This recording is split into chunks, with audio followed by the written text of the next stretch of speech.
Da che scuola è scuola, i compiti a casa sono una delle incombenze meno amate dagli studenti. Ora in Francia il presidente Hollande vuole abolirli e il senatore leghista Mario Pittoni ha ripreso questa idea facendola propria, una proposta che in Veneto trova il favore del consigliere regionale Corazzari. Superato un certo limite, questo sia anche un elemento che crea danno ai bambini e anche alle famiglie, però non bisogna mai sottrarsi a un criterio di responsabilità, che vuol dire saper fare il proprio lavoro. Si inizia da piccole, insegnare ad assumersi i propri compiti. Questo però non vuol dire non adempiere i propri doveri. Certamente non deve andare a sottrarre i ragazzi a degli impegni che devono essere impegni seri, che sono quelli della scuola. Non fare i compiti a casa non vuol dire non dover studiare. I compiti che di solito si fanno a casa andrebbero fatti a scuola sotto la guida dei propri insegnanti. Fra i genitori c'è chi è assolutamente favorevole. Sono perfettamente d'accordo, il lavoro va fatto tutto esclusivamente in aula.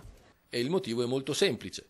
A scuola perché a casa ci sono molte distrazioni, i bambini hanno tutt'altra testa, non sono predisposti per lo studio e le madri alle volte non hanno gli strumenti per poterli realmente aiutare, per cui è meglio che le cose vengano fatte dove ci sono gli insegnanti. Ma c'è anche chi pensa che sia bene studiare anche a casa. Io sono d'accordo che li facciano anche a casa, se hanno del tempo, insomma, perché ripassino quello che hanno fatto a scuola. Ma i genitori hanno tempo di seguirli?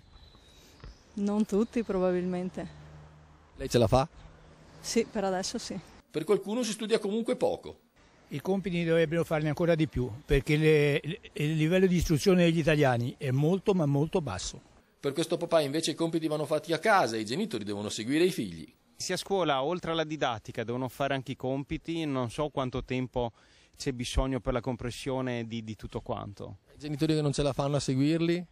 È nella responsabilità dei genitori seguire i figli in tutto e per tutto.